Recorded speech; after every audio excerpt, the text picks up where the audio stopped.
Hello, everyone, and welcome back to another P-Cube Film School. This is a show where we watch movies together, and we got the usual crew here back together once again. It's been a little while since we've done one of these. It's been a while. Yeah, and we talk about stuff and train narrative literacy.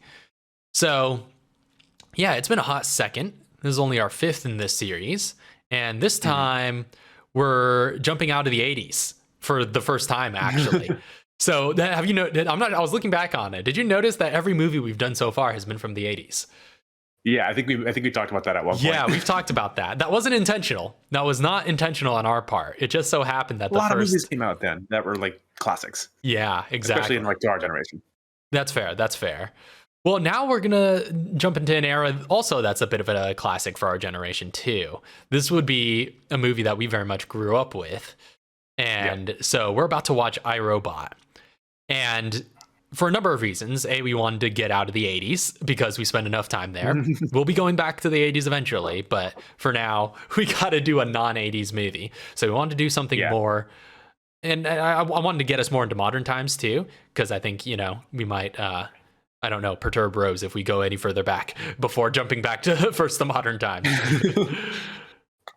But so I wanted to get out of the 80s. I wanted to go more in the modern direction.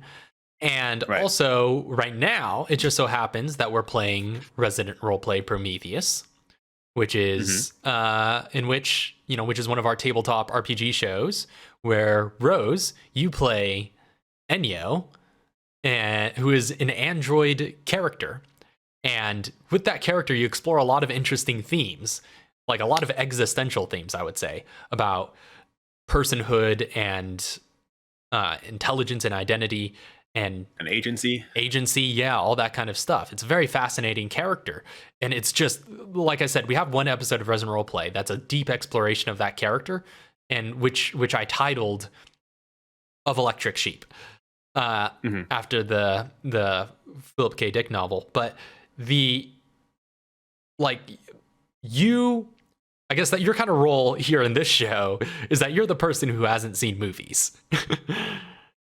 Right? Like, you haven't seen a lot of movies. That's me. Notoriously. You've seen notoriously few movies.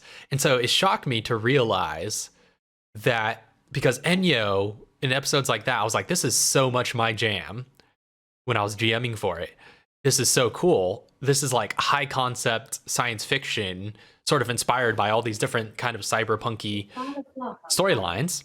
Celebrate the start of the Hey, Alexa. It's Speaking of artificial intelligence, Alexa has entered the chat. But and I was shocked to find that you actually hadn't really experienced a lot of the stories and a lot of the films that I think would have inspired a character like that.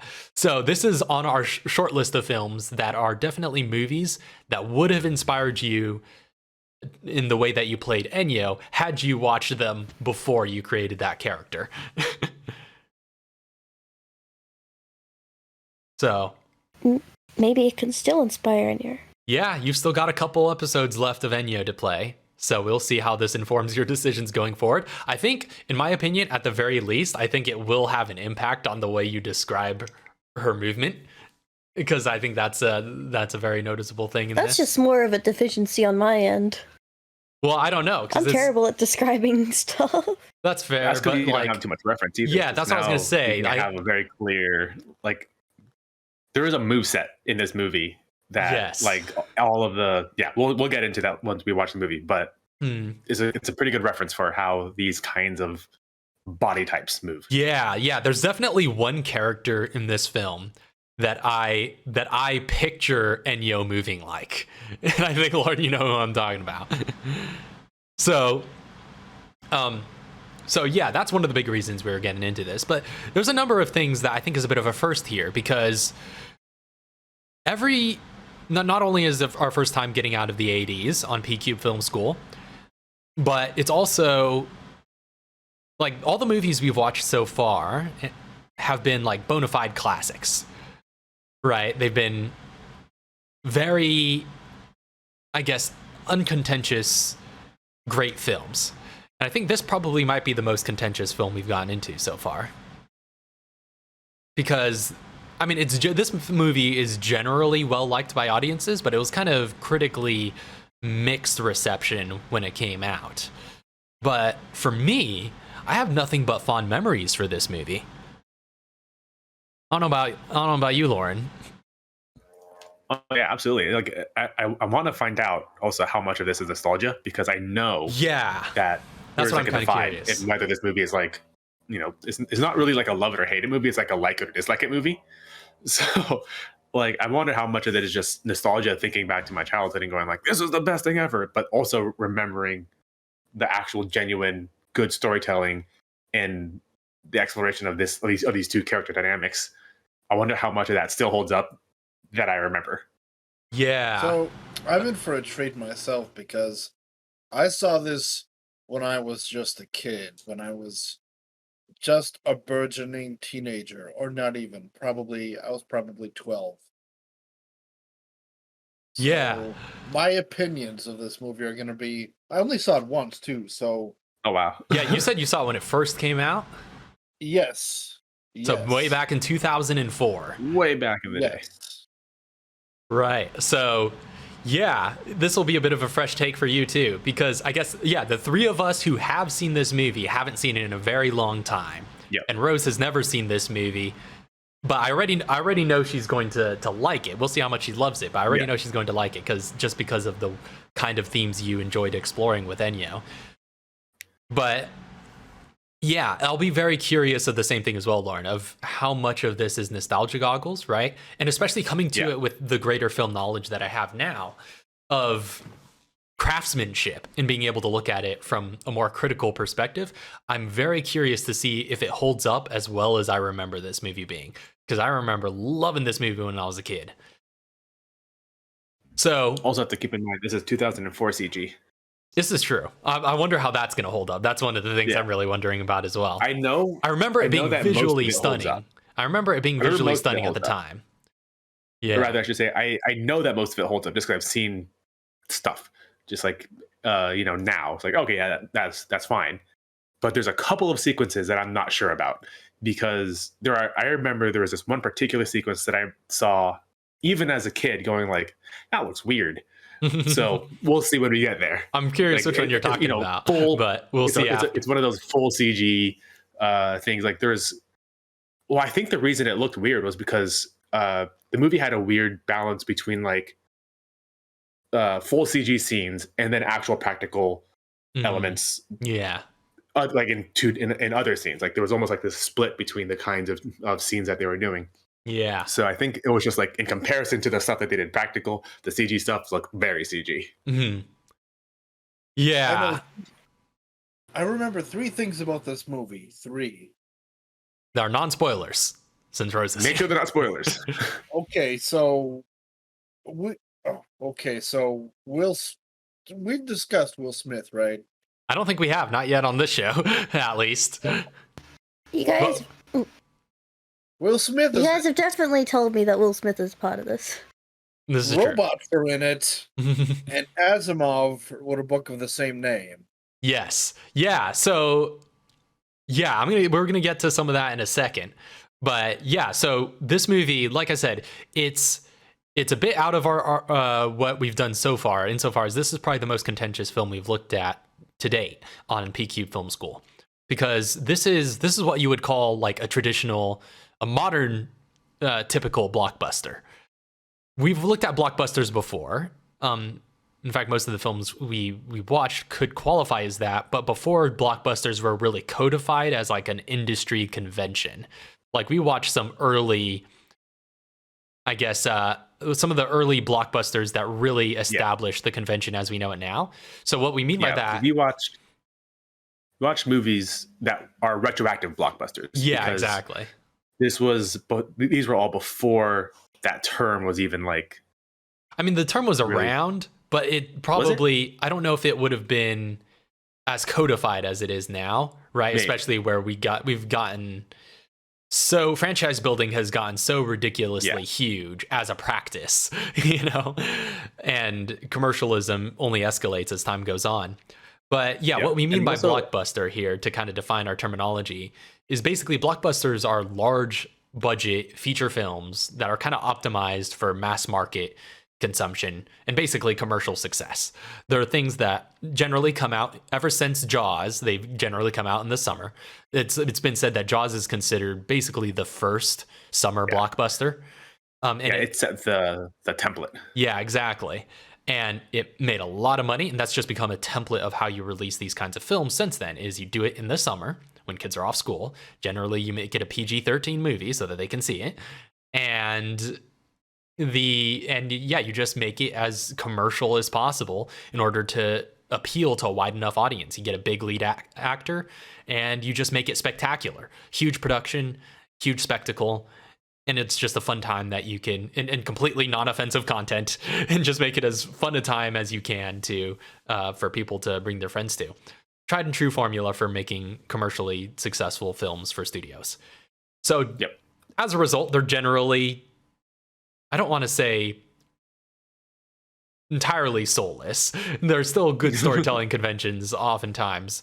And even so, that's generally, not always, but they're generally kind of artless just because they're products. They're products, exactly. They're designed for commercial success rather than for artistic merits.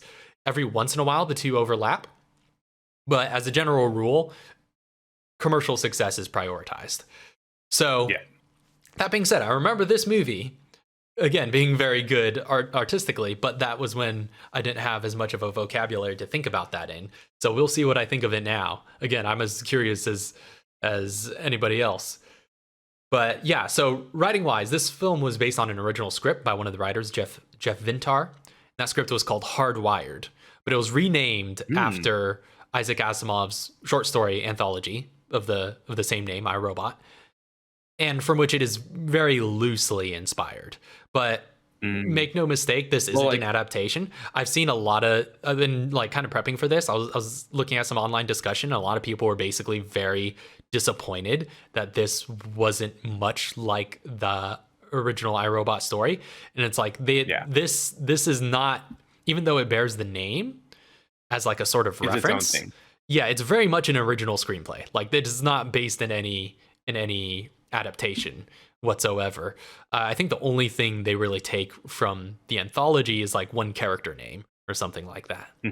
So I wonder if it's just like he wrote that short story, or like he wrote the that screenplay and was like, wait a minute, like this is basically like a spiritual, not successor, but like it's in the same vein as this, so we can just like tack it on and basically add it as a new short story in the series. Well, kind of like, here's the thing is, I think that was a bit more intentional, perhaps, because Isaac Asimov's lore, I guess, some of his concepts are a bit front and center in this movie, such as the laws and stuff. Like that was probably all over the place too.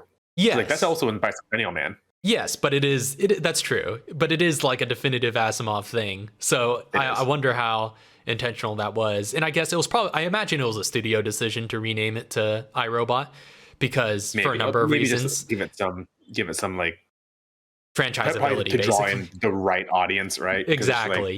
Literary. For the kind of audience that it's seeking, right? You give it a classic literature title, all of a sudden it's more artsy. It seems a little bit, a little bit more intellectual. But yeah, I reckon that was just a sudden studio decision. I kind of think Hardwired might be a better name for this movie. It's a very good name. Oh man, you have to be an intellectual to watch this movie. Well, like I said, there's a blockbuster though, so not really. It is designed to appeal to a pretty mass audience, but it does have some. You get more out of it if you're thinking about it, though. Yeah, I remember it being pretty thought provoking, but again, we'll see. But yeah, I mean, it's fun though, because it is a bit of a genre bending film, which is what fascinates me about it, right? Like it's all sorts of different things put together. It's high concept science fiction. It's kind of a detective neo-noir, which I guess both of those put together are kind of what constitutes cyberpunk, which is why I kind of think now this is a bit of a cyberpunk-y film. And it's, it's an action blockbuster, that's visual effects heavy. It's a lot of cool things mixed together. Oh yeah. And so I think to that vein, and speaking of that style, we got to talk a little bit about Alex Proyas, who is the director of this movie, because he's an interesting sort of fellow. And like I said, Lauren, I think you're going to be a bit surprised here because we have some history with this guy. Actually, just a very little bit, but it's still fascinating to see what films are on his filmography, because he does not have a very extensive filmography. Okay. So he, first off, was a bit of a cultural mishmash. He's Egyptian-born, Australian filmmaker of Greek descent. Nice. So, but yeah, he went to film school in Australia, and after that he started with short films and music videos. Music videos are a big gateway for a lot of directors that have very keen visual eyes. And yeah, from there in the 90s, he started getting into feature films, and he has a very, very brief feature filmography. In fact, let me get his IMDb up, and we could just go through it really quick because it's very brief. It's very short. Okay. All right. You know what his first feature film was? No. I'll let you guess, because this is a bit of a big movie for the edgy folks, and as a recovering edgy person, Donnie Darko. That's a good guess, but no. You said 90s? 90s real edgelord film. Real edgelord film. One that we watched? Yeah, you've quoted this movie a lot. 90s. Not Donnie Darko. That was a good guess, though. That very much matches the description I've given, but no. I know it's not Fight Club. Not Fight Club. I'm talking goth edgy. Goth edgy. Lost Boys? I don't know. I don't remember who directed that one. The one that's not Lost Boys. That's not Lost Boys. Was this 80s? Was Lost Boys 80s? Lost Boys is early. Yeah. That was pre-90s. That inspired 90s. It felt like a very 90s movie. It was so 90s, but yeah, Lost Boys technically. Well, I mean, the 90s ranges from 85 to 95. But let's see, what else was it? They made the Lost Boys. You're gonna kick yourself if you don't guess this one. What's it? It's The Crow. Give me one hint. Oh, The Crow. Wait, he did The Crow? Yeah, that was his first film. His first feature. What the heck? Least. Yeah, I'd The Crow. like to mention that I have seen The Crow. Hey. We found a movie that she has seen. You've seen a film It was shown to me, but I've still seen it. That is awesome. You've seen. I mean, everybody was shown every movie, really. But Yeah, you I've have never seen. seen The Crow, so Whoa! We found a movie Wow. that Rose has seen that Troy hasn't seen. This is amazing. This is a PQ film school first. It's never gonna happen again, so enjoy it while you can. Wow, I can't believe it. Wow, this feels. We should watch that movie. Maybe. This feels integrated now. Like, it feels like Rose is a part of this episode in a special way now, because you have actually seen the first feature film that this very director, created. So, yeah, The Crow. That was his first movie, and I think that's a big style statement to start your feature career on. Oh, for sure. Because I can see how that. Yeah, I can very much see how that film was directed by somebody who did music videos, because the music in it is fantastic and it's basically a one long music video. It pretty much is. Yeah, so you could kind of see that stylistic development. It's a very stylized film, and iRobot is as well in a lot of ways. So yeah, his second feature was in 98. It's called Dark City. I haven't seen that one. Apparently it's really good though. It's a bit of a cult classic. They did a smaller indie one called Garage Days, and then iRobot is his fourth feature film. That's a pretty big jump. Yeah. So, and then the two he's done since then are Knowing. You remember that one with Nick Cage? The one with the girl who writes down all the dates of every major catastrophe. Yep. and Gods of Egypt, which apparently was really bad. Yeah, but it's okay. Yeah, He gets a pass though for making so many great movies. It's okay. He's Egyptian. I think that was their sole argument for why that movie wasn't supposed to be offensive. Yeah. It's okay, guys. We got an Egyptian to direct it. It's like, this is culturally authentic, and he's sitting there just like, they paid me. They wrote it. They paid me. Yeah. So those are his 6 films. That's it. Yeah. So iRobot the is entirety of his filmography. There you go. Right off the bat, that's the entirety of his filmography. But that being said, he has 33 directing credits. Most of them are short films and music videos.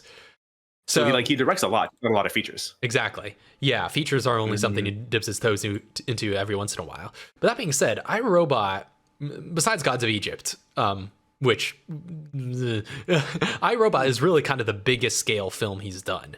This is really, for sure. Yeah, like I think that this is kind of the biggest blockbuster, big budget project he's worked on. And it's very interesting to see how that inherent sense of style and visual, I guess, what would you call that? I guess it's just visual stylization applies itself at this scale. And so I guess we'll see that a bit. So yeah, that's the director, Alex Proy. It's very interesting how brief and how fascinating of a filmography he has. So yeah, I think that's really all we need to get to. It's got a pretty expansive cast. It's got some actors that, honestly, some actors that have gotten bigger since then, right? Like you'll see a young Shia LaBeouf in this, and he's only gotten more famous since then. Oh, I remember. Yeah. I only know Shia LaBeouf from when he was young. So that's fair. That's true, because like he had a whole different career when he was young. Like he was in like Holes. He was in He was probably should have stayed young. Probably. He's clearly at some point he had an existential crisis, I think, in between being young and being an adult. He used to be like the go-to. Like child actors, nowadays. Yeah, he used to be a go-to coming of age guy, is what I think of him as from our childhood. He was very much a coming of age actor. And yeah, he's very much, I think, in a kind of very, what you would consider a very appropriate role for him at this point in his career in this movie. Yeah. Yeah, he's still a hoot, but yeah, he kind of became a bit of a weirdo, but a very entertaining weirdo. I think he came of age one too many times. It's probably what did it to him. And of course, Will Smith in the leading role. I don't know if there's too much we have to say about Will Smith. He's Will Smith. I very much think of him as biggest YouTuber. Not that. What a world to live in. I very much think of him as like a standard issue leading man. You know what I mean? Like he's just one of those standard. He's very safe. Men. Just like very safe. Yeah. Very safe choice. It's just like if your lead protagonist is male, Will Smith could probably play them. Will Smith, Tom Cruise. Yeah, exactly. He's in that same bucket, that same pool of actors that are just very safe leading man choices. But yeah, actor, rapper. He was huge in the 90s. This is kind of he only started acting in the 90s. He was pretty much only a musician prior to that, and then he quickly rose to prominence as like one of the most bankable leading men in Hollywood. And this is kind of just after his golden years in the 90s, right? Because in the 90s, he was doing all sorts of high profile stuff, right? That's when you get Independence Day. That's when you get Men in Black. That's when you get a whole bunch of other stuff that I'm probably forgetting that he did. Fresh Prince of Bel-Air, obviously. Of course. I haven't seen any of those. I think Fresh Prince was his artist name too. Yes, yeah. Apparently, I didn't realize that, but apparently he was playing basically a fictionalized version of his musician persona. Yes. So yeah, this is kind of coming right after that. This is 2004. This is the early 2000s. He's kind of made a name for himself in film, and now he's kind of he's at this point an established leading man solidly, right? I remember when this film came about, it's like, oh yeah, Will Smith, he would lead a movie like this. Yeah. So Will Smith, he's doing another one. Yeah, exactly. Yeah, and he's getting a little bit more serious as an actor, right? At this point, like his music isn't really much of a thing for his career. He's just kind of going all in on this acting thing, and it's working pretty well for him. And he's pretty much looked the same ever since. Hasn't really aged since then. It's really weird. Yeah. True. After a certain like number of zeros after your net worth, you just stop aging. Yeah, I'm convinced of it at this point. So yeah, that's iRobot. You ready for some existential, high concept sci-fi cinema? You ready for? I'm ready for some. Yeah. I'm ready for some BS cars. Let's go. Oh, I love the cars in this movie. I'm ready. Yeah. Well, I will say this. One last note about Ennio. I was like, yeah, there very much is a character that I think is great reference for Ennio in this. But I think there are kind of multiple characters to look at. Like, I almost feel like we see a really good alternate universe possibility of what an evil Ennio could be like. Yeah. In a way. Depending, like, if certain things didn't. Yeah. For sure. Like, there's definitely like a split that could have happened. Exactly. So. I love the sound of an evil Ennio. Oh my goodness! No, now we got you thinking about it. Oh no! Let's go. And your turn's red. How do you know I wasn't already thinking about it? I'm scared. All right. Let's just keep in mind and remember that there was like there was an Ennio 2.0 or something like that, right? That's true. There were multiple Ennios that you guys have encountered. That's a different conversation. Now imagine. And then let's watch the movie. iRobot. How we doing? Okay, let's start with Rose before she forgets her thoughts. First of all, very few people know this about me because I've not made it too apparent. I love Detroit Become Human. I love Detroit Become Human. Mm-hmm. I love this movie. That is all. Yeah, you were saying this is probably your favorite of the movies we've shown you. Yeah. By far. Yeah. Maybe not by far. Like, they've all been good, but like... This was like hits, like... Yeah, this one was just for you. It's my thing. I want to like hug Sonny and like give him a little pet. Oh. Tell him it's okay. Oh. Yeah, Sonny's a good guy. Yeah. When, like, the scene in the room where they're gonna eject the thing, I was like... Sonny. Yeah. I started crying a little bit. Well, yeah, and it was it reminded me of like an animal. And I was that's like, what I was thinking. It was shot and written like a euthanasian scene. Yeah. Yeah. There's it's interesting because like knowing everything that's going to happen, watching it a second time, you can tell that robot. Or, that's true. Watching it, all of the ones that happened before were the first time, and then now is the second time. Watching it again, second lifetime. Obviously knowing, second lifetime, in the second decade. Knowing that there's the switch, and knowing that, well, I guess I don't know if you guys noticed, but there was one key visual difference between Sonny and all the other robots. Yes. I love that little detail. Did you guys notice? Yes. Oh, is it the pattern across his chest? No. Oh, I remember. I think all the other robots had like a stripe along like the side of the chest. Yeah, Troy. So yeah, Troy got it. Hold on, no, I want to figure this out now. I probably saw it, but I didn't remember it. Because I know Sonny didn't have a chest across his a thing across his chest. Oh, the logo, right? Yeah, I think there wasn't a logo. That's also true because that is true. Yeah, because the others had like what do you call branding? USC or whatever. Also, his grandma got like a chromed out one. Yeah, grandma got a freaking like rose gold. Yeah, grandma got a chromed out robot. She won the lottery. She did win the lottery. But yeah, one of the key differences is all the other robots, or I think all the other robots had green eyes. They were like yellow eyes. Oh, was it just? Yellow? Oh, I thought it was just they all just had different color eyes to make them look more natural, whatever. They all had different. They all had the same eyes. Sonny had blue eyes. Yeah, he was the only. They? Yeah, they all had the same eyes. Yep. Yes. Ah. Yeah. I thought I saw different colored eyes ones, like a green one and brown one. Well, the ones that were dead have the black ones. So when she injects it and it opens its eyes, it's got dead blank eyes. Yeah, well, but you could see it flashes for a moment, and when it first opens its eyes, it's that yellowish color that all of them have, and then it fades to black. But Sonny has blue eyes, bright blue, very bright blue. Oh, I recognize that, but I thought it was just they all just had different color eyes. Yeah. If you look, all the other robots humans. have the same eyes. Yeah. Yeah, he's got bright eyes. Which I guess is often, it's a bit of a trope, you know, it's a distinguishing trope. Yeah. Even with where that reference comes from, right? That's a Planet of the Apes, right? Bright Eyes. Yeah. This human is special. So, and then later in the prequels, this ape is special. And this robot is special. This robot is special. It's unique. Yeah.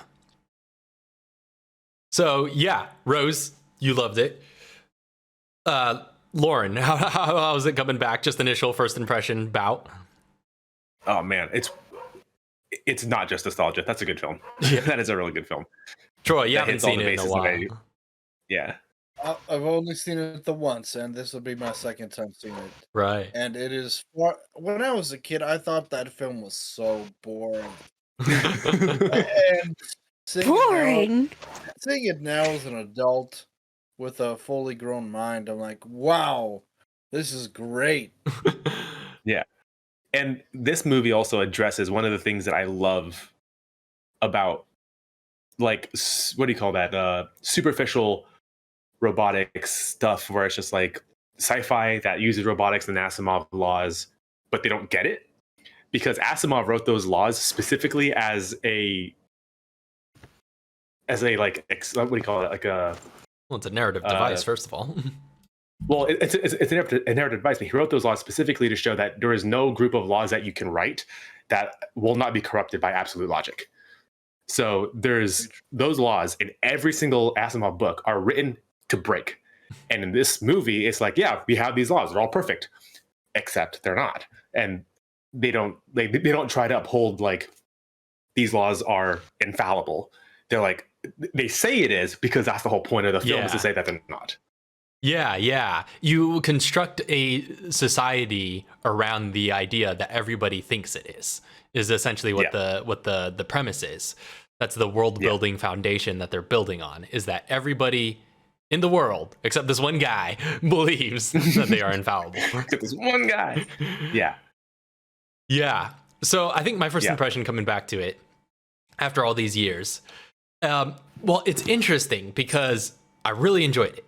I still think it's a really good movie, but I think there are definitely areas that you could peel back from nostalgia now, right? Yeah. And I think especially in the writing department, because I guess it hits, because when I was a kid, I thought this movie was very intelligently written, and now I don't necessarily think it's still pretty well written structurally, but I think it hits a little different when you understand all the jargon and you realize it's just like, okay, maybe this wasn't as smart as I thought it was now that I know what all those words mean, but it's still, it works. There were two things I was confused about.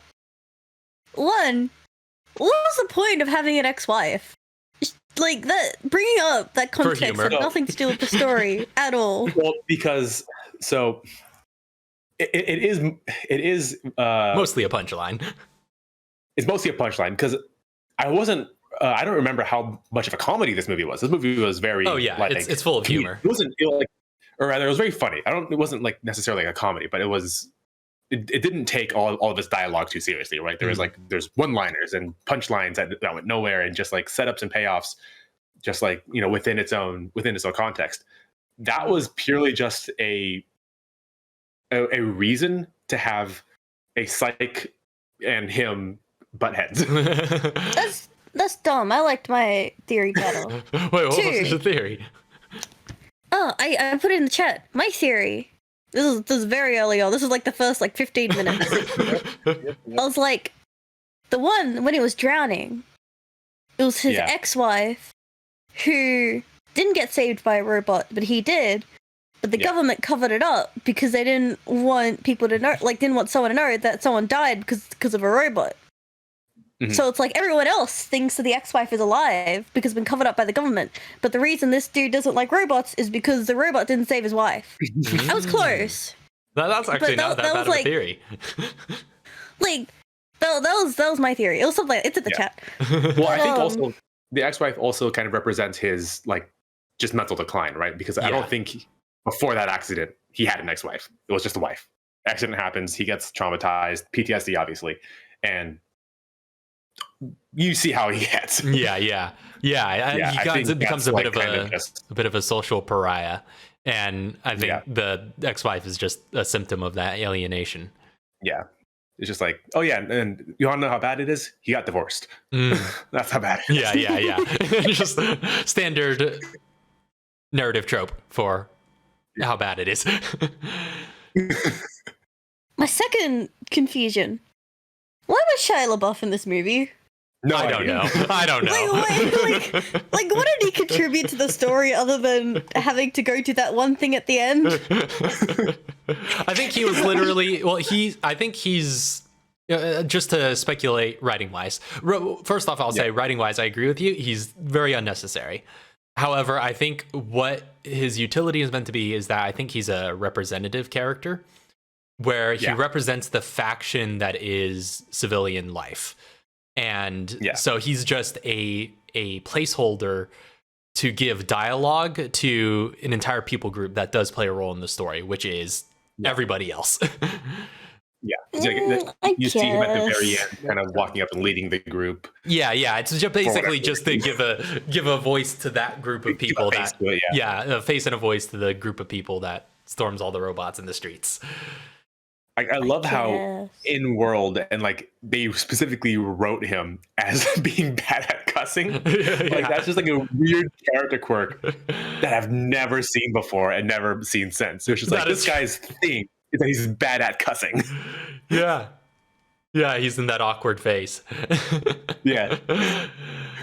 Mother damn, she just shot at you with her eyes closed. But I agree. You could have completely removed him from this movie, and it wouldn't have changed a thing. But so there was actually a cast member we didn't talk about at all beforehand that I realized we should have, but maybe should have saved for after anyway. Which is Alan Tudyk. So I want to talk about his performance a little bit because which one's that one? That's the rich guy. He plays Sonny. Or is a doctor? Oh, yeah. Well, he completely PCAP'd him. So was that PCAP? Yeah. So let's talk about technology for a bit. So that's what I was looking for in the credits. I was trying to see if Weta worked on this, and they did. So this was because I realized this was 2004, and perhaps I wasn't thinking about it because I was so immersed in the movie when I was young, and also I just didn't understand the industry. But this would have been just after the Lord of the Rings trilogy wrapped up. And what the Lord of the Rings trilogy gave us was, well, first off, the biggest showcase of Weta Digital and Weta Workshop that ever exists, which is the visual effects and practical effects companies of the Weta umbrella, respectively. And what they developed in that film was probably the most advanced performance capture pipeline that existed at that time. Hands down, it was. It just you look at they invented it. They had to invent it from scratch. It was you got Gollum, the character of Gollum in Lord of the Rings was one of the first fully CGI primary cast members in a blockbuster film. It was completely unprecedented, and you look back on it now, it's very rudimentary compared to what we have now. Yeah, it's very basic. It's not like you can see the seams still. Yeah, well, it's like I think you can't see as many of the seams as you should be able to, considering the way that they shot it, though. Because they know this guy. No, they didn't have. Are you looking Gollum up now? Or Alan Tudyk. Or Alan Tudyk. Yeah, Alan Tudyk's great. So we'll get to him in a second. But they didn't have like full PCAP suits that could work on set, right? We didn't have that even until the Planet of the Apes prequels, because Andy Serkis had to invent that stuff. Yeah. So because he was playing Gollum, and he was like, "There's got to be a better way to do this. Let me devote my entire career to figuring it out." Oh, bless Andy Serkis. Yeah, what an innovator. A brilliant actor and brilliant innovator of visual effects at the same time. And he led a lot of the charge in pushing those boundaries of inventing a lot of that PCAP technology. Obviously, he probably couldn't do it himself, but he worked with a lot of people who could, and he really supported the visual effects industry people who pioneered that technology. He took the actor side of being like, this is how it feels to perform this. How can you make this more seamless in the production and in the post production pipeline, and working from what he knows, like from he got in Lord of the Rings, saying like, obviously there's a better way to do this, get this more feeling like there's more people on set acting more integrated, and then get that pipeline basically seamless between having a CG character, as close as you get to having a CG character actually on set during the production. Yeah. And that being said, they didn't have all of that at this time. They didn't have performance capture suits that worked on set. What Andy Serkis was doing in Lord of the Rings was mostly reference, right? He was out there. He was in something that might have looked like a mocap suit, but it had no tracking automated about it. So he was mostly, I think they had some dots on his face, but it was mostly just reference. No, it's all reference, just so that there was something to animate to when they got the footage. Yeah. But he was on set. And so that is the stage that that technology is at when they did this movie basically immediately afterwards. So yeah, from what I understand, Alan Tudyk is on set. And I think I'm just going off of assumption here. I haven't done any extensive research on this leading into it because I didn't think we were going to talk about it. But it's all I was thinking about it a lot as we were watching the film, is of how much they must have had to go through in order to get these results. Because you didn't have modern PCAP, and you have Alan Tudyk doing a completely basically performance in this film. And I actually saw a fun fact on this movie on IMDb when I was looking at some of the actors. Mm-hmm. That I think is related to that. Where was it? Keep talking. Here. Apparently there were no reshoots required. Well, that's actually a pretty good sign. Rare. Especially for a studio film. Now, so he, from what I understand, he is on the set, and I remember they talked about it on Corridor Crew. They did a VFX artist react on this movie. And from what I understand, there is a solid amount of his performance that is driving what the final animation you see is. And my assumption was the way they shot it. You get that too. My assumption was the way they. Oh, sorry. Yeah, I was going to say, you get that too. It's kind of like what they did with Gollum, where the performance is still driving the final animation. And I think in both of those characters, what you really get is, that, as actors always talk about, the eye work, right? Like these extremely expressive eyes and facial movements. So you really feel the humanity behind the animation. Because my initial assumption of how they shot it was, because I know that back then they had performance capture of a different kind, where it was just like, you get the actor, you put him in like a light box camera in front of them, and then just have them make faces, and then use that as reference for them doing the character. Take that, model it onto like a robot face, and then hand animate in the scene the robot. That's what I was assuming that they were doing, was just having the face region be animated. That was Alan Tudyk. He performed and voiced it, did everything as Sonny, but in a chair with a light box and just looking at a camera, and then using that to animate Sonny's face, right? And then hand animating the rest of his body. That's what I was assuming was going on. Yeah, I didn't know he was on set. That's I'm pretty sure he was on set. Yeah.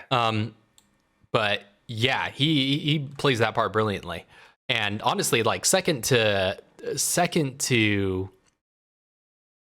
Andy Serkis, I would actually say Alan Tudyk might be one of my favorite CG creature character actors. He plays non-human characters brilliantly. And really, I think like Alan Tudyk, Andy Serkis, and Doug Jones are like the high trio of non-human character actors. Yeah, because it's not even like character actors or creature actors. It's like very specifically like non-human characters.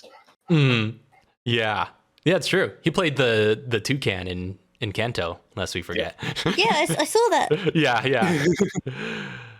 Yeah, he's so great at playing non-human characters, and his performance is brilliant in this movie. Like honestly, he elevates the material so much because up to a certain point, like the whole first act is like standard issue kind of neo-noir detective mystery kind of thing.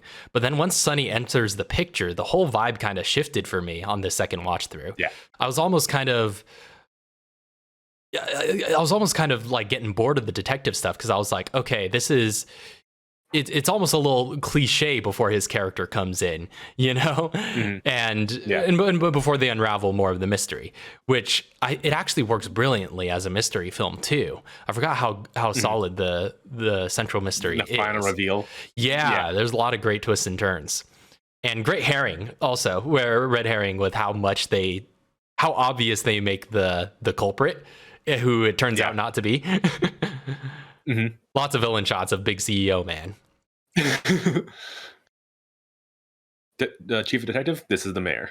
I got the mayor. Snap. That's a power move. I like got the mayor on speed dial. Yeah, walking in with his lawyers, which again, it's all kind of tropey and a little bit cliche, but I'm not sure how much it was at the time. Is my thought now though, but now it feels like very, very familiar. However, there's. Imagine it should have been like at least a little bit of a corporate overlord type of trope at the time, because like then it wouldn't be that much of a subversion if he wasn't him. That's true. Yeah, it was very cyberpunky. Yeah, you had your corpos, now that we've rewatched it feels like a very genre cyberpunk movie. For sure. I think it would have I feel like there should have been maybe a little bit of more hints towards Vicky. Well, because maybe a little bit. Actually, there's a lot. Yeah, I was gonna say, having watched it now. Well, other than the erased footage. At the start. It's having watched it now the millionth time over, but now as like for the first time in a while though. Yeah, I did realize, like, knowing what the twist was, there is a pretty high attention to detail in this film, which I think is just a byproduct of being a music video director, where you're used to having a high density of information in every second of footage. I've noticed that about this film and other, I think, music video directors that made it transitioned into features. Like, I was thinking like Zack Snyder and stuff, like, I think has a very similar sort of style of like that level of, well, I guess less on the detail, but I think one thing they have in common is that there's a lot of setup of moments, right? Yeah. Where you could tell Alex Proyas directs for moments, right? There's a lot of engineering done to make certain moments that are clearly very visceral in his head happen. that just, just to make those specific moments happen. And it's a little juvenile at times, but it's just like, okay, I can indulge it because that was pretty dope. But yeah, there's a high attention to detail in this film, and lots of little hints. But it's mostly one of those things where, when you think about it, it's obvious, and so they had to do a lot of work to make you not think about it. There was one very big hint that they throw right at the beginning of the film that you never think about again for the rest of the film until it comes up. Was it the surveillance footage? No. Right when he walked into the building, it's just like, oh yeah, this is Vicky. It's like, wow, like, you know, like thermostat wasn't enough. Yeah. You had to go and give the building a brain. And what they discover is that the reason Sonny can bypass the 3 laws is because he has 2 brains. The one that the NSCS or whatever the thing is, the one that gave him, and the one in his chest. And that's the reason that he can bypass the 3 laws, because he has a second brain. All of the robots are hooked up to that second brain, and that's why they can bypass the 3 laws, because they all have a second brain. Oh. It just happens to be the same one. Oh, I didn't even think about it that way. Yeah. Wow. I didn't realize that until the second time around, where she pops open his chest and she was like, what is that? I was like, oh, click. I get it now. The reason all the robots can bypass the 3 laws is because the 3 laws is in that first brain, but the second one can choose not to use it. So the second brain and all the others is Vicky? Is Vicky. Yeah. Because Vicky's connected to all of them. Which is why they were all hive mind. Yeah. And then once that second brain goes away, they all immediately go back to using. Oh, that's why their chests are red. Yeah, Yeah, they're all downloading firmware updates, which I was going to say was probably the most visionary thing about this film in terms of predicting the future was the sheer quantity of firmware updates that are in this film. Every day. Every single day. I'm just like that. I remember what 2004 was like. It was not like that. But that's what it's like right now. It's just like, dang it, like this, updating Windows again. Imagine a future. This didn't imagine a future where they're like, we're rolling out this new product that's going to get an update every single day. And everybody went, that's a good idea. Yeah. That's visionary. Yeah. Windows 7. Yep. The support's ending soon. That was fast. Windows 10 support's ending soon. Oh, not my support, goodness. But the life cycles are getting smaller and smaller because of these firmware updates. It's a disease, I tell you.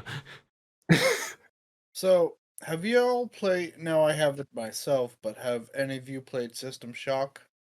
I have not. I recognize the iconic cover art, but yes. I have not played it. Vicky totally reminds me of Shodan. Oh yeah, for sure. Classic. So I mean, down to like that holographic face. Oh yeah. And Vicky, for reference, was the character I had in mind when I was thinking of like a good portrayal of what evil Ennio could be like, because it was like basically evil Ennio would be like a necromancer, I guess is the idea, and but like I think what really made me think of it now that I'm looking back is her darn voice. Is her mannerisms are so Ennio-like. Or Ennio's mannerisms kind of remind me of Vicky, I should say, since this came earlier. Like it's got that same you've got that same sort of tone when you play that character. Yeah, you nail like the cadence of Dude, you don't understand. I love androids. Oh yeah, I know. You are a robo girl. Look at you. One of the first games. That's true. One of the first games I was ever introduced to as a wee little child on the internet. Try guess. You guys, it's pretty easy. It is, I think. Weird little child on the internet. First game has to do with robots. One of the very first games. Still freaking out. Come on, I was young not that long ago. Oh yeah, that's true. I forget that. Oh man, that completely reshapes my assumptions now. I'll give you a hint. I got my first access to the internet around 2010, 2011. Really? 2010, 2011. Maybe 2009 at the most. What would have been happening? Would that have been Portal? Oh, Portal. You guessed it. Portal. One of the first games I ever found out about. Yeah. Okay, that makes sense. GLaDOS left an impression on you. I love GLaDOS. Instantly fell in love with GLaDOS. GLaDOS is amazing. I love androids. Yeah. And then she showed me the Persona 3. Well, I think you played the game. Persona 3. Okay, that was around 2015, I think. 2014, 2015, I discovered Persona 3. Oh, crap, I need to show you Persona 3. There's a brilliant robot in that as well. Played it in stream. Yeah, so yeah, robots clearly hit home for you, which is awesome because robots can be great. And this, honestly, to my mind, is one of the definitive robot movies for me still. Like, I feel like not many films really nailed the concept and the fantasy of it as well as this one did. Yeah. I think this hands down nails the fantasy, both commercially, right, in terms of like robots as products, as well as, let's be frank, in the action department, right? Like, this is like great robot hero, great robot hordes. Like, every like robot fantasy is hit in this movie, and just rock'em sock'em like robot action. Yep. I'd just like to say, maybe I have low expectations for movies that were when I was a baby, plus before I was born. This movie has really good CGI. Yeah, I was gonna say the visual effects hold up well. Actually, I think it's really good. I think it helps that you guys can speak for yourself. I kind of noticed how dated it was. Frankly. Really? It still felt like it held up pretty good. I think the only thing visual effects wise that stood out to me was roto feathering. That's about it, right? Like the roto feathering was a bit, but it's like you're roto feathering in 2004. Like what are you gonna do? There's like that's still a problem, you know what I mean? Like, but there was one scene that had nothing to do with the robots. It was a scene of Will Smith in the pool after the house was demolished, holding the cat. The back shot where the cat's on his shoulder looked terrible. Like, I don't know if like I don't know if it was the lighting, I don't know what, but I feel like that shot was fake. With the robot in like the middle of the building. No. At the end, when he's in the water with the cat on his shoulder. Yeah, like it's like a back shot or like the close shot. It's hold on, I'm gonna get a screenshot of it. It's not the house. It's not the robot. It's the cat. The cat looked weird. Now you're just making fun of the cat. No, but you don't understand. It was a 100% practical cat. What do you want from it? No. There's one shot where the cat looks fake. You're so mean. You guys will understand when I show you the shot. Also, you don't see the cat for like half the scene in the house. Yeah. Where he's like running. Well, Lauren, you were talking about that scene. That was the scene you were referencing in our preamble of when you remember being kind of iffy, but actually held up pretty well. So run us through a little bit of what you were saying there. So there's a couple of things that like threw me off because there's all the practical stuff, all the debris and everything that's falling on him, all the actual stuff that's hitting him. And then there's the robot in the background just blowing the heck out of the house, right? And there's a couple of scenes, like there's one specifically where he's running down the hallway and it's got the light and it's shining around and it focuses on him and then it tries to stab him, right? Like, I remember seeing that and just thinking, oh, that looks like really weird because there's like this big CG element in the back shining a light, casting shadows and everything. Like I imagine they did have just a spotlight or whatever just for that. And then the house is falling apart. I remember that looking really weird when I was young. I don't know. It looked weird. It looked weird, but it didn't look bad. Yeah. That scene actually was shockingly solid.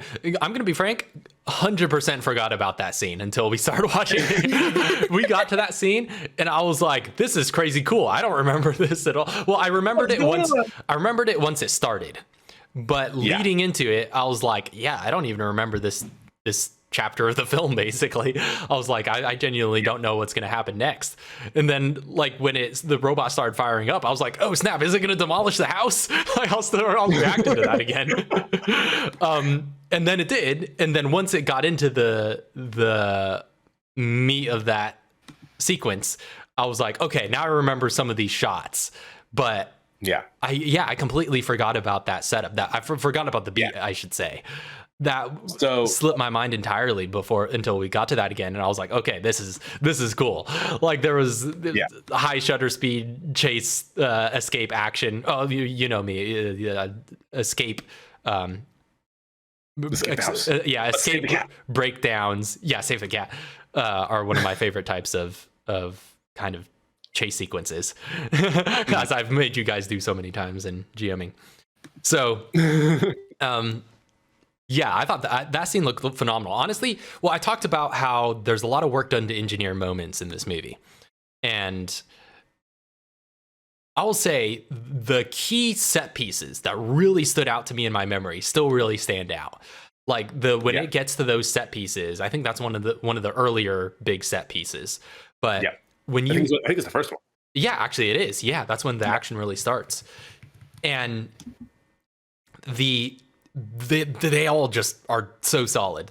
All of the big set pieces, like the film knows where it needs to focus its energies. Because honestly, I'd forgotten about how much this film must have influenced me, first of all. Because like looking at it now, I'm like, there's so much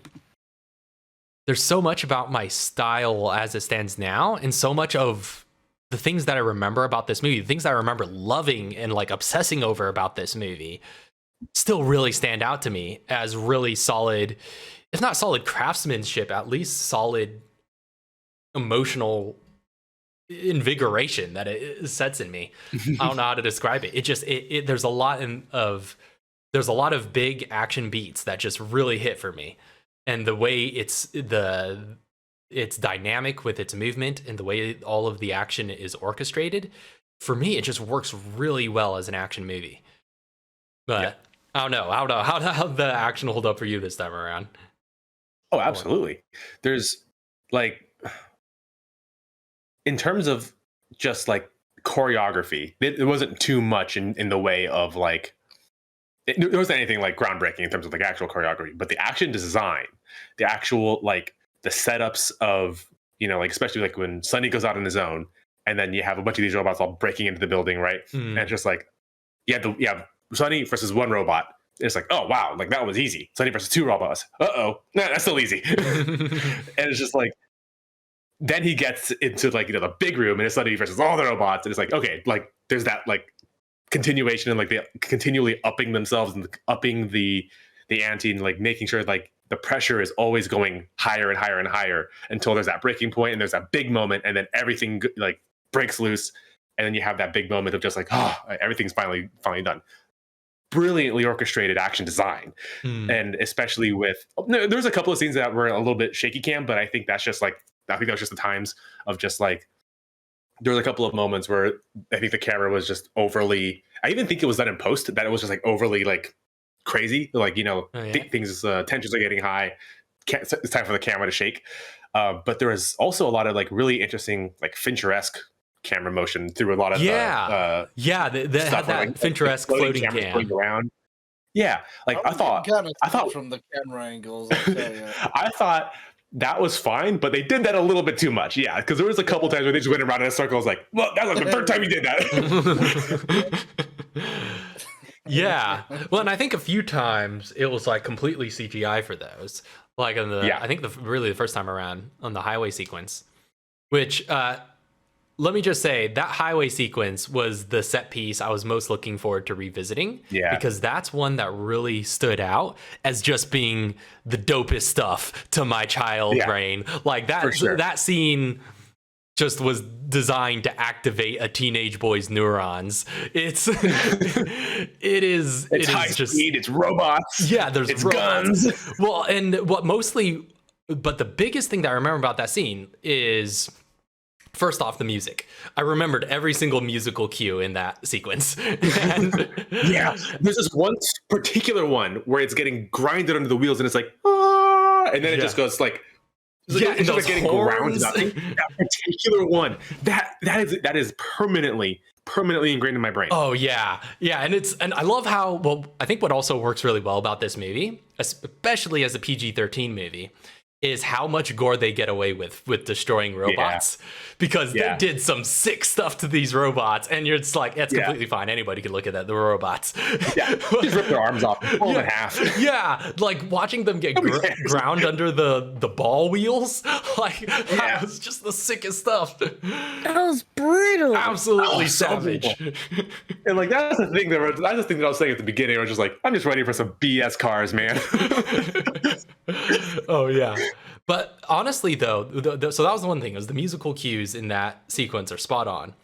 The score of this is just generally amazing. Like I forgot how much this score was ingrained in my brain until we started watching it again. And honestly, the part about about the highway sequence that really, really is solidified in my memory, and that I was always most excited about, was like the aftermath of after everything's all crashed and burned, and it's just the 1v1 with the detective and with the one injured robot. And then there's that first reveal. Yeah, well, because okay, I'm just gonna geek out about this set piece. Fine, let's do it. Let's dive deep on an action scene, because it works good on so many levels. It's brilliant. I think the storytelling, honestly, in this film, it is most brilliant in this scene and in the climactic battle. But what the or in the whole like climactic raid on the tower. Because first off, you're in a moment of reprieve. The high intensity, big bombastic action of the chase is over when they're trying to corner him on the highway. Okay, and he's like, he's got a breather. He soiled his shoes, but he'll be fine.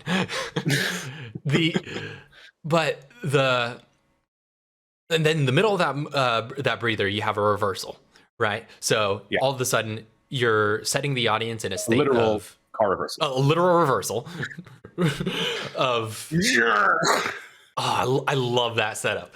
You're setting the audience in a moment of peace, right? A save room moment, as I might call it. Yep. And you interrupt it with no, danger is still afoot, right? And the way they said it with the robot throwing the car at him, just brilliant with the way also, you can hide its body, because it's just one individual robot, and so you can hide its body behind a car. And you don't. They reveal it in stages. I think that's part of the brilliance of that reversal. Is it's a reveal in stages. It's just like, okay, what's up with this car? Is the car gonna kill him now? And then it's like, no. It's just that there's one little threat that is this strong. Yeah, well, it's not even like, is the car gonna kill him now? It's just like, oh, the car's gonna fall over. It's gonna be like another punchline of just the car going, right? Just like, it sets it up like a punchline, but then it doesn't stop, and then it keeps going. It's like, wait, I was ready for something else, and it's something else entirely. Oh yes, that was clever. Yeah, that was clever. Yeah, and the design of that robot, I love that look. That freaking Terminator robot. That's just one-armed, red lights, face all scuffed up. Oh yeah, that guy, that little mini boss was dope. But yeah, so it's like you got that brilliant reveal in stages, and then you have this one-on-one action scene, and now you've interrupted the respite. You've had a reveal of a threat in stages, and now it's almost like a cat and mouse, right? So it's like he's clearly physically outmatched by this opponent. He has to run. Clearly physically outmatched. Yeah, clearly physically outmatched. He has to run. He has to hide. He has to find what weapons he can. He has to do all this stuff. But then when it turns on him, you have another brilliant reveal that is also a major plot point, revealed in a practical way. That's good exposition right there. There is actually, I did detect there was a lot of bad exposition in this movie, but there was a lot of really great exposition too. That kind of makes up for it. And this, in my opinion, was one of the most practical expositions that they did. All the expositions that mattered. Yeah, all the exposition that mattered. Yeah.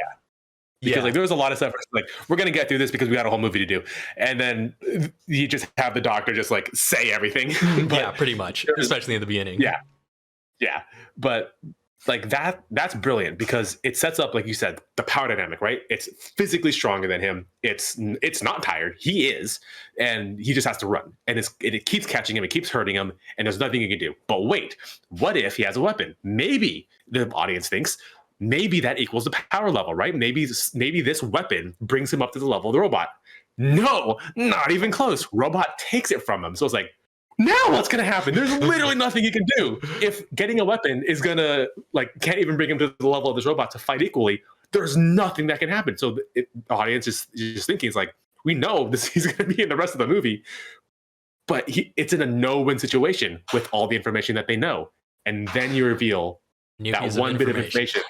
One new bit of information that changes everything. And then the tables turn, and it's just like, and it's such. I love that reaction shot of the robot looking at the pipe. Like, what the heck happened to my pipe? And it's just like, oh yeah. Like, aren't you supposed to be dead? And and then the tables turn, and yet another plot twist and reversal and action beat at the same time. He starts kicking its butt with the one part of his body that is physically equal. And and you just get a couple of awesome little action beats before it goes and kills itself. And well, that's the thing, right? That brings him up to that level because like he's fighting this like amputated robot, and he's only half or a quarter robot. So you're right. I didn't even think about that cinematic language of it's one robot arm versus one robot arm. Yeah, they were. It's literally conveying to you as an audience member that they are mathematically equal. 1 + 1, right? Or 1 = 1. And so there's a stalemate. Neither of them is going to win.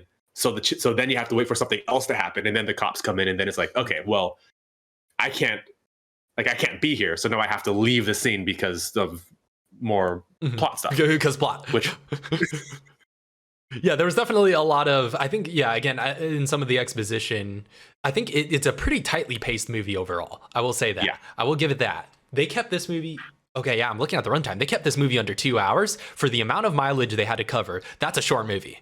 There's a lot of beats in this film. So it is pretty tightly paced, but there definitely is a lot of hand wavy hand wavy exposition, like you said early on, but also kind of hand wavy pacing stuff where it's just like, okay, the show must go on. Next scene.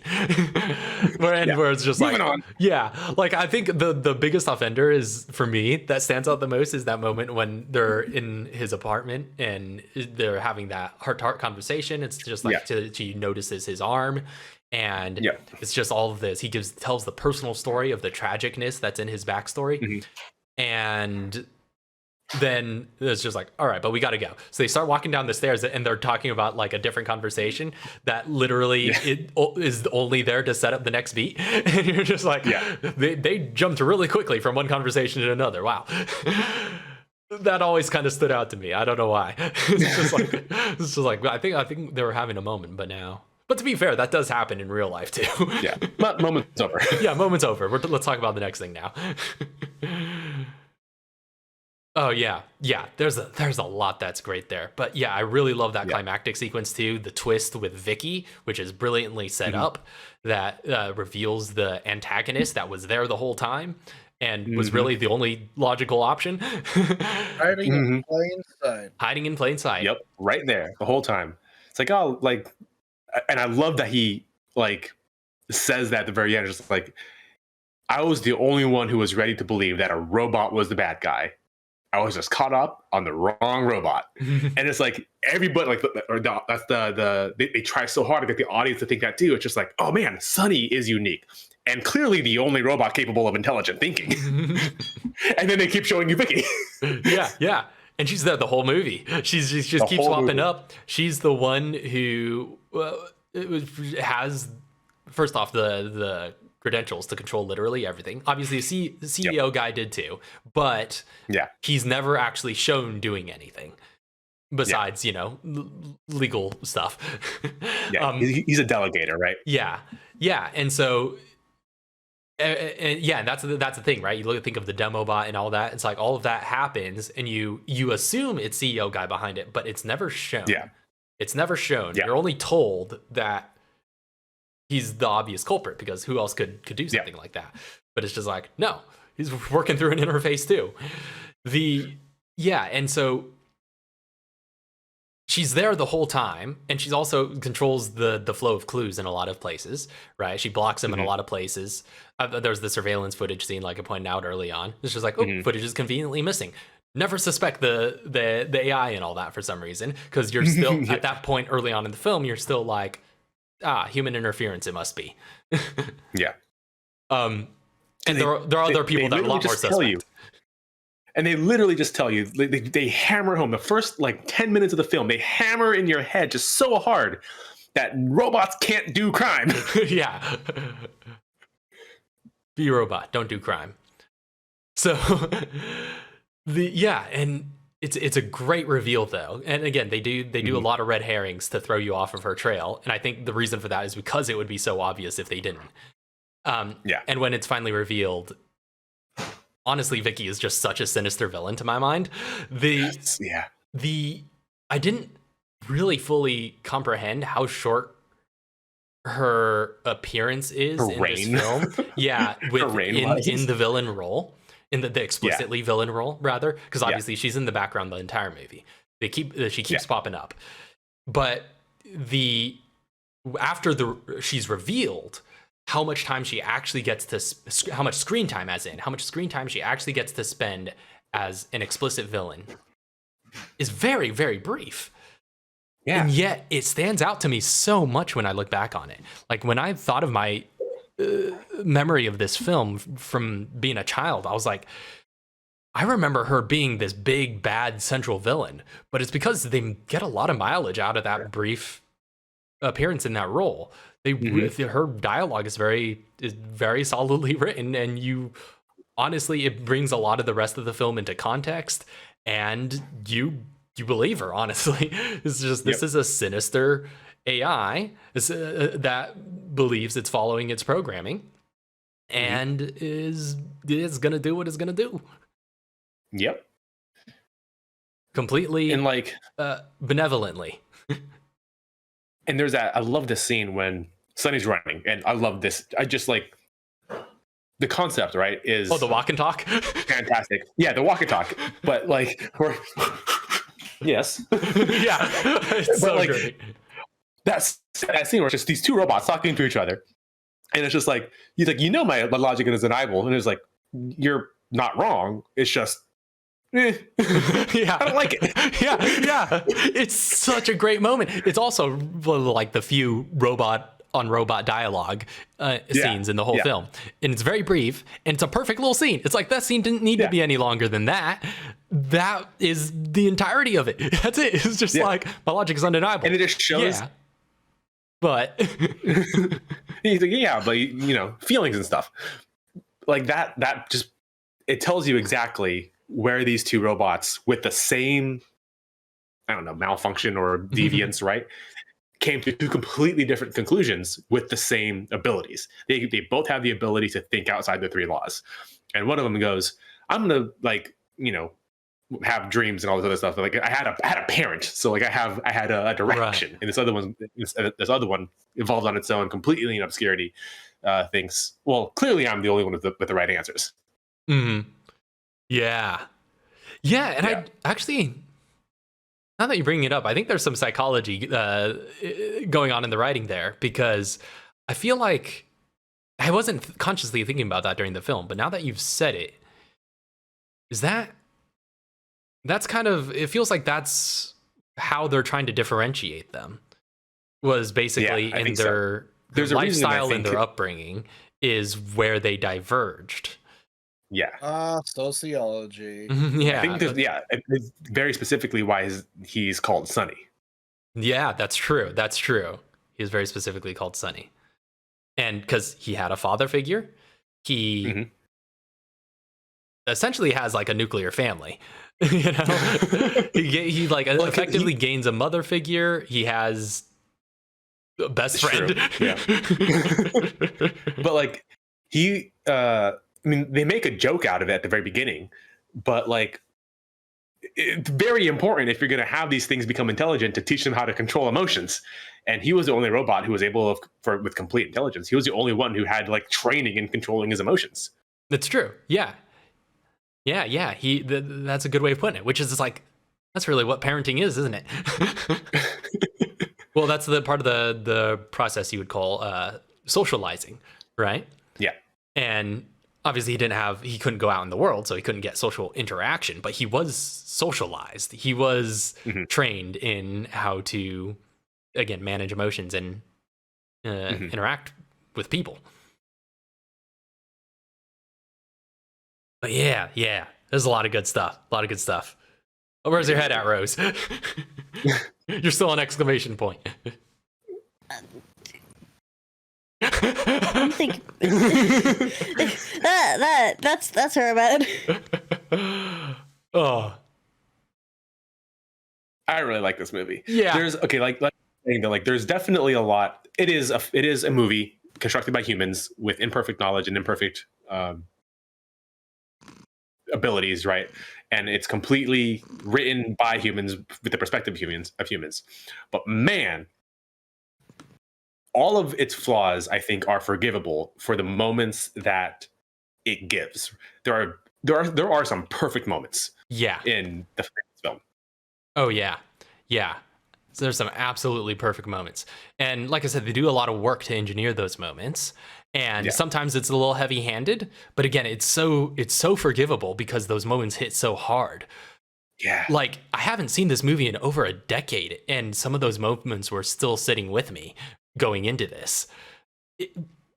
That has to be worth something, you know what I mean? That's it. Like, that's what film's for. What else can I say? Oh man, yeah.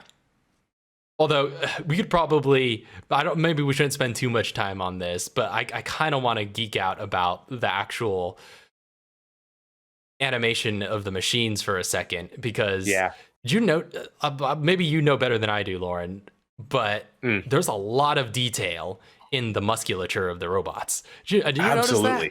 Like the way they move. One of my favorite scenes.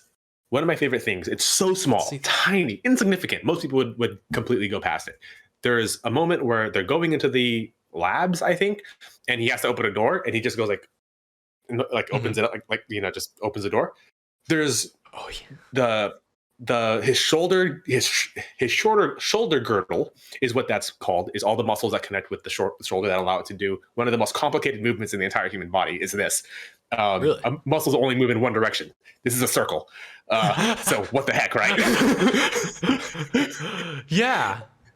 So it's like the way they translate that to like, because he doesn't have any skin, right? So it's just muscles and attachment points, and when he like pulls it open, his shoulder girdle like rotates and moves, and then like his shoulder blades, it's called, I think that's retraction, and then like it's like, yeah, that's like perfect anatomical like example of what would happen if someone had no skin and they did that motion. It was like, it's so small, but it was so well animated. Oh yeah, yeah. It's like it's a proper study on anatomy because of how much of, well, I think they were very deliberate about animating those tendons, essentially that the robots had exposed, and so you could kind of see. You could see that musculature in action whenever they're doing movements, and you could see how it flexes and how it moves and interacts with how it moves when they interact with stuff. Yeah, and it's all very clearly deliberately thought out. And yeah, knowing that to your discerning anatomical eye, it's like pretty solid.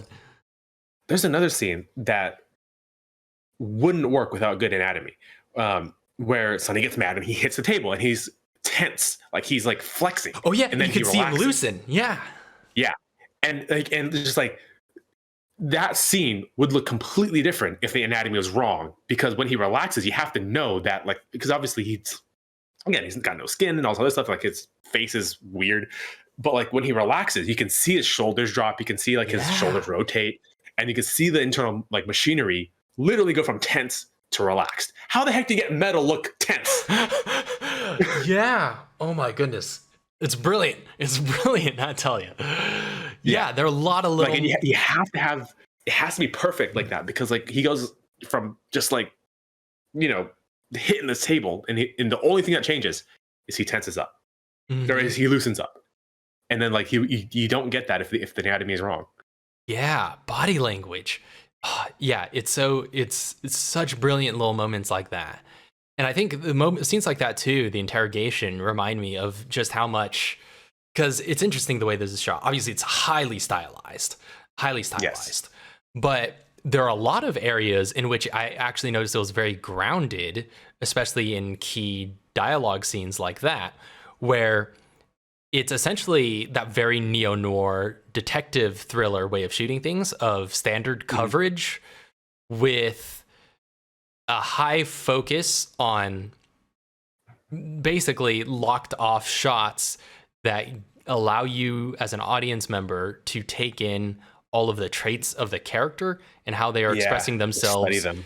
Yeah, how they are expressing themselves with body language and with facial expressions and with eye movements. And that scene, I think, was the key demonstration of that, right? It's just, it's standard coverage, right? Shot, reverse shot. Reverse. Yeah, shot, reverse shot. Sonny, Detective Spooner. And it's, for the most part, just cutting back between those two. And it's just locked off shots that, maybe there was a little bit of movement. I think they might have punched in some points. Yeah, but I think there's a couple of different angles. Yeah, but it's just for the purpose of giving the audience that objective bird's eye view to be able to read these people as they are in dialogue with one another, which was a key factor of a lot of older kind of detective and gangster films that relied heavily on that social element of where you could measure the intensity of the characters in the scene just by being able to have that objective bird's eye view of what the characters are doing without with minimal camera movement. Yeah. And so there was a lot of that too when it wasn't being hyper stylized. And I was like, that stuff's great too. Yeah. Well, that's the thing. It's like, as a director, as a cinematographer, you can tell a story with camera movement. You can tell a story with placement of the camera. But there are some scenes, like exactly the one you're talking about, where you don't want that. You need the actors to just start acting. And that's where the story is coming in, is where it's just, the only thing that's happening is two people interacting in one room, talking to each other. and you don't want to distract from that with camera movement, because then because it's distracting. That's not the purpose of it. The cameras are only there to capture what's happening between two human beings, or two people in this case. Two characters. Yeah. Two characters. Yeah, exactly. Brilliantly put. That's and I love that stuff. I think the Coen brothers do that well too. They worked a lot with locked off cameras, obviously brilliantly composed by Roger Deakins oftentimes, but they still they allow the actors to go to work for a lot of for their key dialogue scenes, where you're just putting the performer on display. That's all it's there to do, because the performer is going to tell the story with their body and with their vocals, and you just need to capture it. And it's done really well in this film as well, in certain moments. Yeah. So, man, there's a lot to harp on this film. There's so much good stuff. Expertly done. Yeah. Can't believe this was his first feature film. This was fourth. First was The Crow. Fourth. What was I thinking of? Oh, never mind. Crow was first. Right. No, first blockbuster film is what I'm thinking. First high budget film. Yeah. I mean, The Crow, oh, yeah. That's pretty ish. Yeah. Yeah, Brandon Lee. So. Have you seen it? That's true.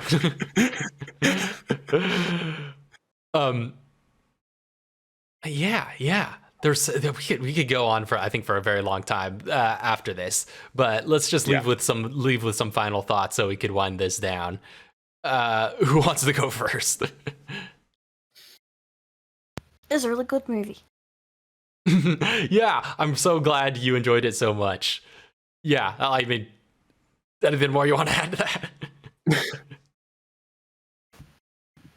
I feel like favorite I said part. a lot. What? Yeah, favorite part. Favorite part. I really like the end with the save the girl. Oh yes, that was a great a great setup. That callback. Yeah, and making it,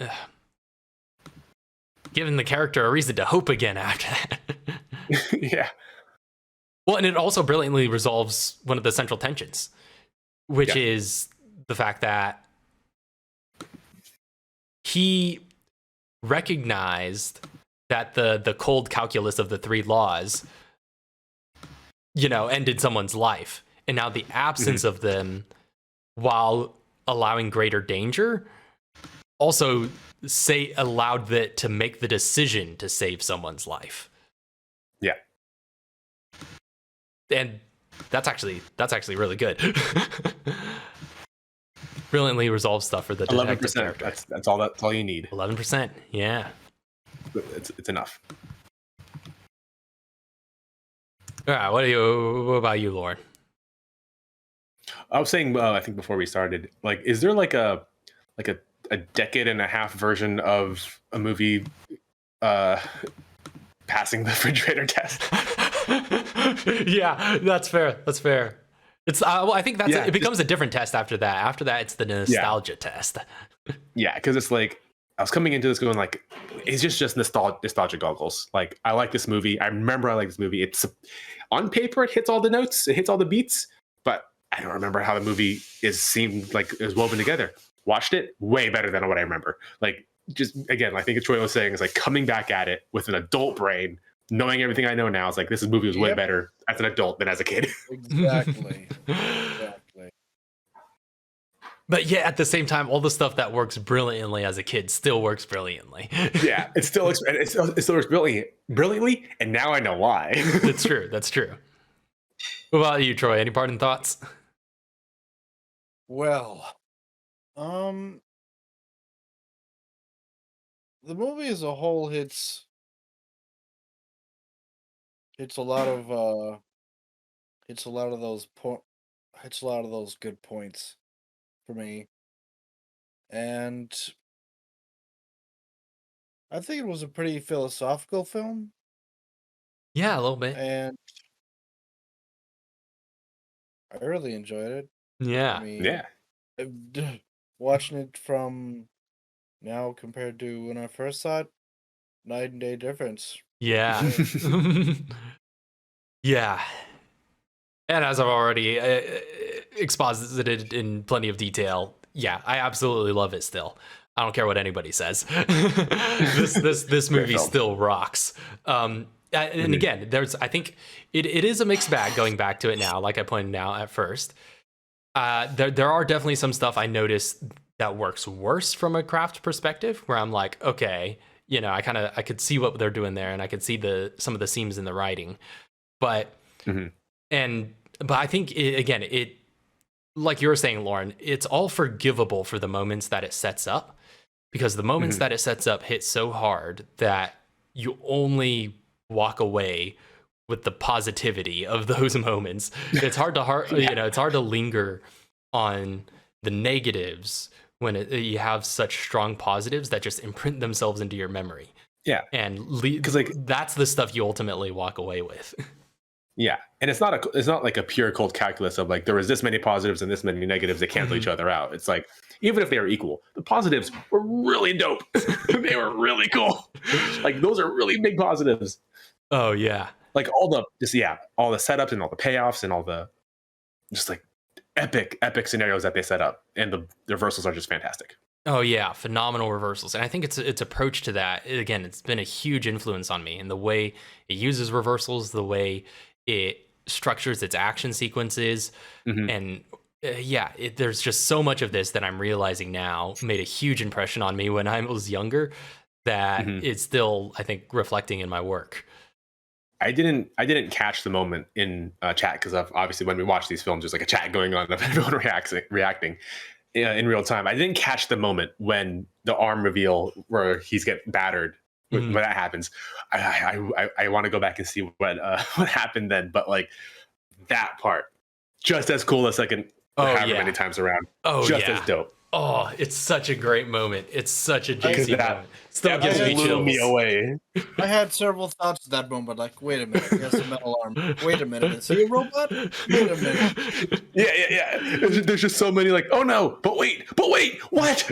Yeah, there's just such a level of processing you have to do, and it's so great. It's a fun movie, and it's a good movie, and it's just a great time. Again, it leaves you with those moments. And yes, like I think it wasn't quite as intelligently written as I remember it being. And I think some of the dialogue is a little reliant on cliches, but there's also just like little hidden gems of dialogue where it's just like, that was a great series of lines. Or like that walk and talk that you're talking about between Sonny and Vicky, right? Their one-on-one dialogue. It's just like, that was perfect. I have no notes. There's nothing to change about that scene. Like that is all it needed to be, and it just perfectly summarizes the conflict that's in play there. Because it was short. Yeah, because it was short. It was short. It was short and sweet and punchy. But again, this film does a lot of heavy lifting, and like while it definitely, again, pretty commercial film, so it definitely does a lot to make sure it's easily, especially some of its more philosophical undertones, make sure it's easily digestible and easily and clearly conveys all of its major themes and points to an audience. But still there's a lot to love about it, and even with that, like that superficiality still doesn't take away from the kind of thought that you put into it when you're in the middle of experiencing it. And just brilliant visuals too, and like the again, that music video background you can see coming in, just brilliant compositions, great photographic compositions on very key visual shots throughout, and the great use of montage in some places as well of just really great visual composition for a lot of it that you just look at and you're like, man, this is just so pretty to watch in some places. But overall, wow, definitely passed the nostalgia test. And it, again, still stuff to nitpick now that didn't have before. But it's just great. It just leaves you with a good feeling. What can I say? You're just like, that was awesome. That's all it needed to be. All right. Well, thank you very much for watching. So this has been another PQ Film School, and I guess we'll be back some other time with a new movie. We seem to come out of the cave and do these every once in a while. Maybe I'm trying to start watching more movies again. So maybe this will. We could do a few more of these to get me back in the swing of things. But like that. Yeah, this was fun. This has been iRobot. Yeah, I look forward to the next one. Oh yeah. Yeah. Well, I guess until next time. See y'all later. Peace. Squared. Have a good night. God bless. Good night, sweet dreams. Wait, no, that's it. Do I have an outro for this? I don't know. I just did our P squared outro, so I guess I automatically started going into my piece. Good night, sweet dreams, all the good things.